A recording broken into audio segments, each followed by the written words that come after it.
Wagner is incredibly focused on avoiding the question of whether his party should fundraise off Benghazi. And while he has now irreversibly opened the floodgates to conspiracy theory and shameless self-promotion within his party, he would really like to get back to his favorite familiar topic, the line he most enjoys repeating in threes, even if no one else seems to be listening. Where are the jobs? Where are the jobs? Where are the jobs? Where are they? Joining me now is the editorial director at the Huffington Post Media Group, Howard Fineman, and Washington bureau chief for BuzzFeed, John Stanton. Howard, let me start with you here. If you were a Democrat in Congress, what would you be doing on the eve of the establishment of the House Select Committee on Benghazi? Well, the House Democrats are trying to decide precisely how to handle it. They know they need to respond. The question is in what form and how. Inside the committee room, outside the committee room, some combination of the two. They're discussing that now. I think they'll end up inside the committee room to protect the witnesses, if nothing else. What's going on here with the Republicans is beyond fundraising. It's beyond getting out the base. To me, especially if you know where Trey Gowdy comes from, in the reddest of the red part of South Carolina, this is almost an act of political cocooning by the Republicans. They want to be in the warm embrace of their own deepest fears. It's what makes them comfortable. It's what makes them happy. And Trey Gowdy is going to be leading the parade now, and is really a Tea Party guy. You know, so you said this isn't Tea Party. This is contempt. Well, Trey in his second term is fundamentally a Tea Party guy, and so the Tea Party in essence is in charge of the politics of investigation now, which is right where they want to be. John, let's talk about Trey Gowdy a little bit, the attorney who yesterday on our air on Morning Joe accidentally called Benghazi a trial. This is a man that Dana Milbank in the Washington, of whom Dana Milbank writes, Gowdy, known for wild-eyed, high-volume bursts of pious indignation. His climb is a key example of how the Republican Party has blunted the Tea Party threat in large part by co-opting the movement, which is a hair of a shade different from what Howard was saying, but ultimately the fundamental point here is the Tea Party has been embraced fully and completely, it seems, with the ascension of Trey Gowdy. Yeah, absolutely. I mean, I think, you know, in these kind of instances, neither party has ever gone to the sort of the measured guy who's going to come in and sort of thoughtfully investigate a president of the opposite party. You know, and it's always the folks that are on the Judiciary Committee who are always the most partisan, and they're always the most sort of willing to go into these, like you say, high-minded sort of, you know, flights of, you know, moral outrage. High-volume bursts of pious indignation. Exactly, exactly. And I think, you know, he's a very classic example of that.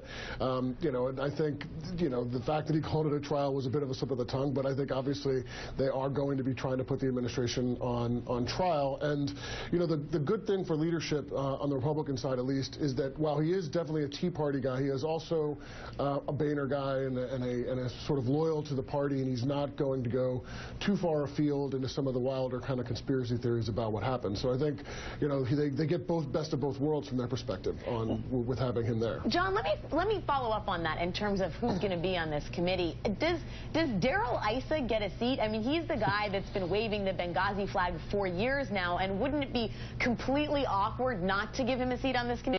At the same time, I'm sure nobody actually wants to do that. Yeah, you know, there are a number of Republicans actually in the conference, and a fair number in the Senate particularly, who have been pretty disappointed with his handling of Benghazi and also of the IRS scandal, and they don't want to necessarily see him there. He's very confrontational. He's very much a sort of a lightning rod for Democratic ire. He and, you know, Representative Cummings go at it pretty much on a day-to-day basis. And I know that there are a number of Republicans that want this to have at least some sort of semblance of not being, you know, a trial. And then they want to have folks that are going to come in and ask sort of serious questions, not just about the talking points, but about the broader issue of what happened in Benghazi. So there's going to definitely be pressure on Boehner not to have folks like Issa on the panel. Yeah, but Howard, the seriousness of this is greatly compromised by the fact that you have the NRCC sending out fundraising emails.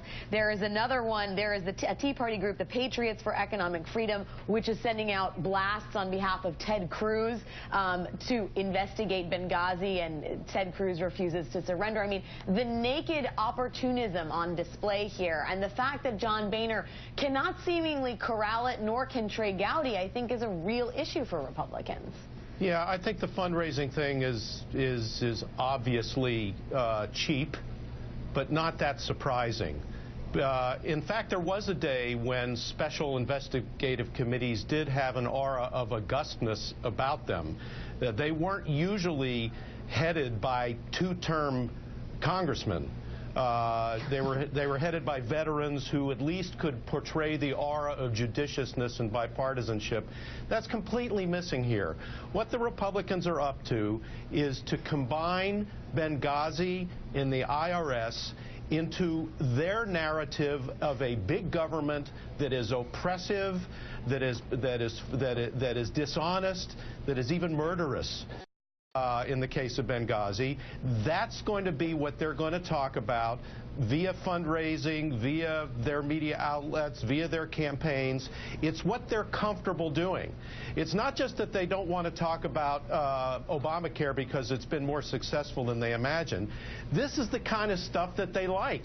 They like the near black helicopter stuff. Well, and that's what Trey Gowdy is going to put judicial sounding, prosecutorial cloth around. But Howard, I mean, you're a political veteran. It was not always like this. I mean, and Jane Mayer wrote a great piece in the New Yorker that reminded everybody of the Beirut barracks bombing in 1983 under Reagan, where yes, Tip O'Neill launched an investigation, but it was a bipartisan effort. There were recommendations made. Some of those were instituted slowly enough that another bombing happened in the interim, but it was not a witch hunt the way this is.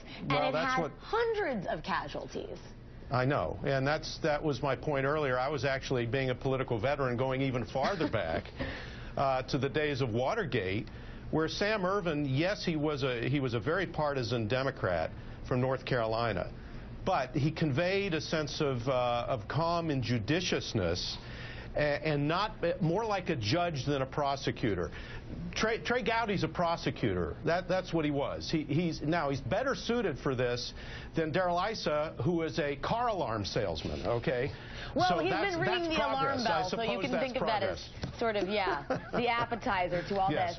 John, let me ask you before we go the question of what the Democrats do. Elijah Cummings sent out a letter today urging a no vote in terms of whether Democrats should participate on the committee. For the past year and a half, the House Republican investigations into Benghazi have been characterized by extreme and counterproductive partisanship. Another partisan review that serves only to politicize these attacks is disrespectful and unworthy of the American people. That is really strong language, and I wonder from your vantage point on the Hill, how difficult will that make it for Nancy Pelosi to actually appoint anybody if that's ultimately the decision she makes? Oh, I think if it was up to her, she would say no, and she would not have anybody on the committee. Unfortunately, I think a large majority of her conference wants to have people on, as Howard said, in one instance at least, to try to protect some of the witnesses they're going to be coming forward, but also to be able to fight back politically against them and not give them an unfettered megaphone to attack the White House. We shall see what happens. The chapter unfolds on an hourly and daily basis. Howard Fineman and John Stanton, thank you as always for your time. Thank you, Alex. Thank you.